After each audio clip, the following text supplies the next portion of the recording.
Hey guys, I was just having a cup of coffee this morning and was contemplating all the reasons why people have for not making a dietary lifestyle change when chronic diseases such as diabetes are ravaging the body. As we know, the most common reason is addiction to carbs and sugar. And addiction can really put a fog over someone's ability to see their addiction for what it really is. Now, I believe it is in human nature to want to live. So, for someone to not want to make the mandatory lifestyle changes to correct these diseases, it goes well beyond just a simple not caring or a lack of interest. I think, yes, it's a lack of knowledge, but perhaps it's also the way we view food and the way we treat food. And maybe it's time we change that. Also, I want to share with you guys what the Cleveland Clinic says about the carnivore diet. It's going to shed a light on how they view food as well. So stay with me.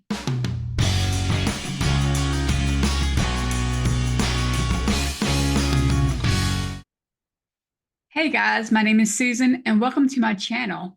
If you are new here, I have been living a ketogenic lifestyle for the past year and a half, and you can catch up on my health journey by watching some of my other videos. I'll have it somewhere on the screen at the end of this one. I think the majority of people who are watching this video are probably my age or older. And this means we have lived long enough that we have formed certain beliefs of, one thing or another, for one reason or another, and habits, whether it be good or bad. And to change these beliefs or habits would be hard to come by. And I'm sure a lot of you have seen the images that go around Facebook or other social media areas that says something like, unlearn, rethink. And that's pointing to just this. There are things we've learned and habits formed that we have since realized were wrong and incorrect. And it's something that we have to work on changing. Guys, in less than a month, I'm going to be 42 years old.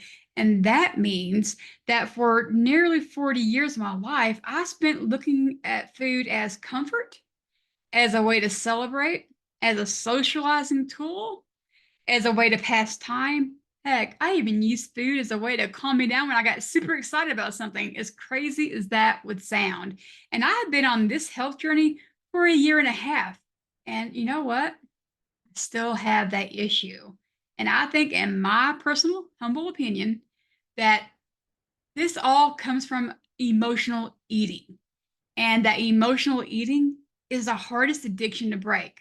I broke the addiction of cigarettes, so I can speak towards that.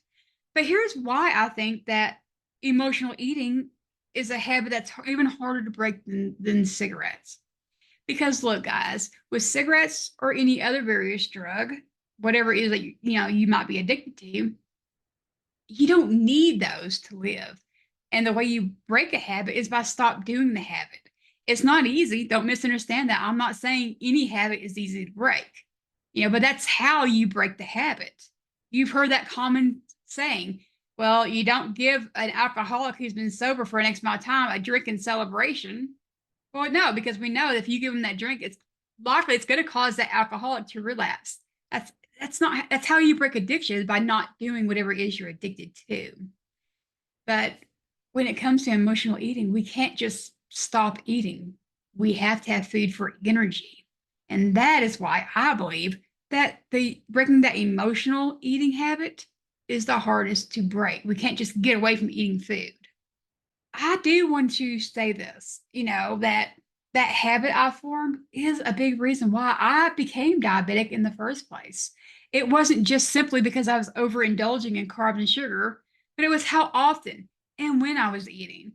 I could eat a steak, and if I constantly snack and eat on that steak, well, then it will also negatively affect me because of the insulin response I'm constantly giving my body.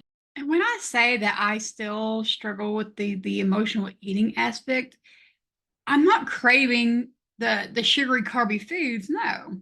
But my mind will tell me, hey, go eat a hamburger patty. And I have to stop and consider, okay, why am I wanting to go eat a hamburger patty?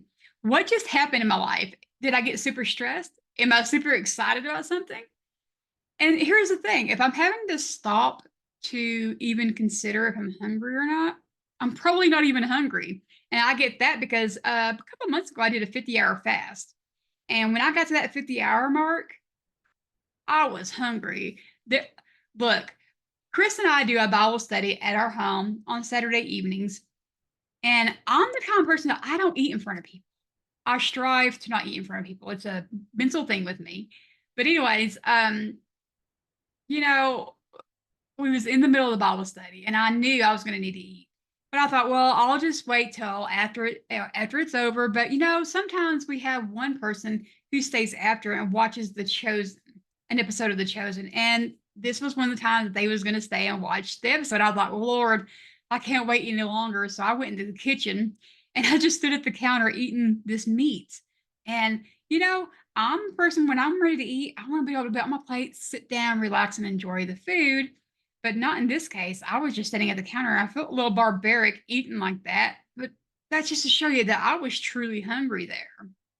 And so when I'm getting the mental thought of, hey, go eat a hamburger patty, and I'm taking the time to consider if I'm truly hungry, well, that just tells me I'm not truly hungry. If I'm able to sit there and be like, okay, let me analyze this. So I do have a little bit of a problem still with wanting an emotional eating. It's like your brain's wanting that emotional experience with food, and it's a hard habit to break. I do want to share with y'all an NSV, which means a non-scale victory. It's been a little over a month now since this happened. Chris's grandma passed away, and that means her family was coming in, and including his sister who lives out of state. And this means that we don't really get to see her that often. Now, guys, in my entire journey in this last year and a half, I've avoided social gatherings.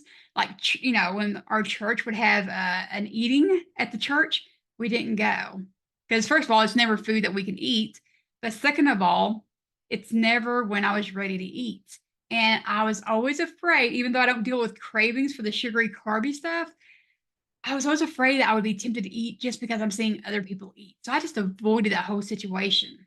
Well, here we are. His sister's in town, and it's about 8:30 at night, and we're all at his grandma's house going through pictures and everything. And it's getting late, and so we're thinking it's a good stopping point. But we're all wanting to continue socializing. Well, his sister and his parents thought, hey, let's go out to a restaurant and we can continue to socialize there. Well, I locked the kitchen up, so to speak, after 6 p.m. And I'm not even hungry. I've already ate for the day. But I don't want my fear, my struggle, to interrupt any opportunity that Chris might have to spend with his sister. And so we agreed to go. Now, they were really considerate in their choice of restaurant. They know that Chris and I have a specific way of eating. And so they chose a steakhouse, which in any other way would be really good. But I don't know. It might have made my dread a little worse because now we're going to a steakhouse and I'm going to smell the steak. And that's what I actually crave now. So this whole drive over to the steakhouse, I'm dreading this. I'm like, oh, I'm going to have to smell the steak. I'm going to have to watch these people eat steak. Oh, Lord, help me get through this. And so, you know what, though? Here's the victory, guys. And I was really surprised by this. I was able to enjoy that entire time sitting there. I didn't eat, but I watched them eat the steak and I smelled the steak. And yeah, they had some other foods there that I didn't crave at all, obviously, but I was concerned with the steak. And it didn't bother me. I didn't be like, oh man, I wish I was chewing on that steak right now. No. So I was really surprised by that. And that realization, you know what? I am able to do socializing without having to eat just because other people are eating. I no longer have to fear that. Now, do I want to purposely put myself in that situation a lot? No, but I know that I can handle it now. Thank you for indulging me and let me share that NSV with you. But I do believe that I view food correctly in terms of the carby, sugary foods. I view them as poison to me. I don't pine for those foods. And, that is a point that I hope that all of you can get to as well. I know a lot of you have said that y'all still struggle with the cravings for that. And I believe that if you just continue on, that you will eventually get to that point where you no longer crave that. That's my hope, anyways. But I do think that we all need to get to a point where we revert back to looking at food as what it is: energy, a source of energy. Now, guys, that doesn't mean you can't celebrate. a big event or what have you. This just may simply look like, okay, Joe, Bob, and Janie are getting married on this date.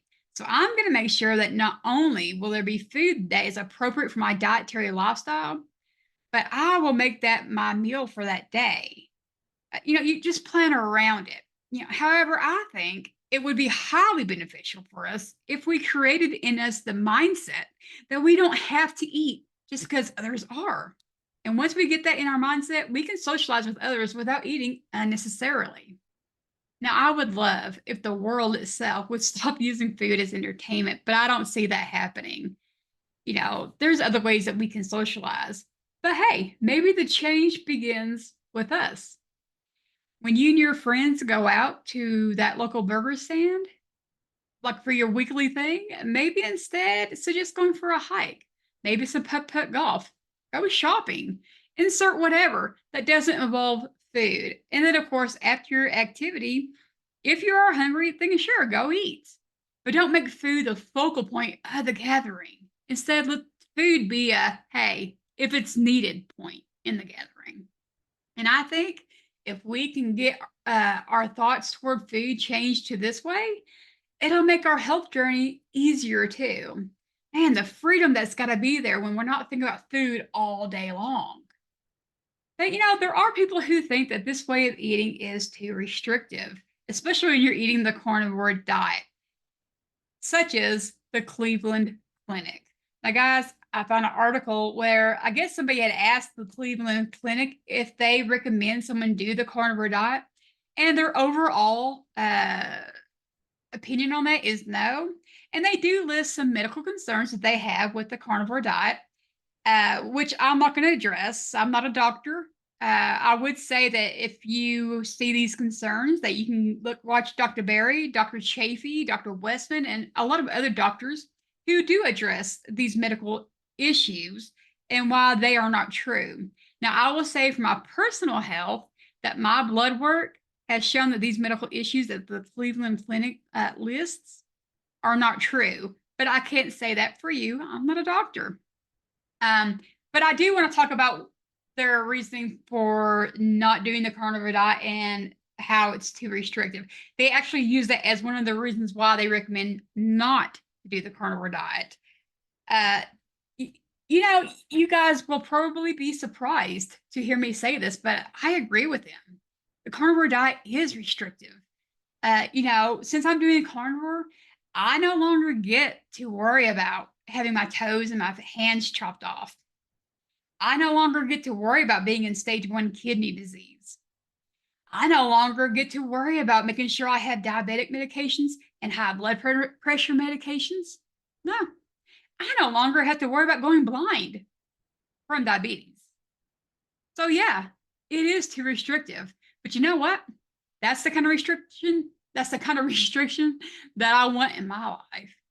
And for the Cleveland Clinic to use that as a reason that they recommend people not do the carnivore diet really shines a light, in my opinion, on how they view food. They believe that people should be having a variety of food, maybe even pulling the whole, oh, you got to have a little color every time from the rainbow on your plates. It's views like this that get us in trouble with our health. If we just go back to eating whole meat, and if you want to eat vegetables too, we're going to reverse a lot of these unnecessary diseases that we have. A lot of the inflammation in our bodies is going to go away when we stop worrying about having every color of the rainbow on our plates or making sure we have a bunch of variety. If we'll just go back to viewing food as what it is, energy. And yes, it's hard. It's not easy. And I have not completely arrived at that point either, but I'm working on it, guys. Putting my best foot forward each and every day. One of these days, I'm going to get there by the grace of God. But no one said a lifestyle change would be easy. But I say it's worth it. And together, we can do this, guys. Well, my friends, it's been a pleasure. And I'll see you in the next video. Bye-bye.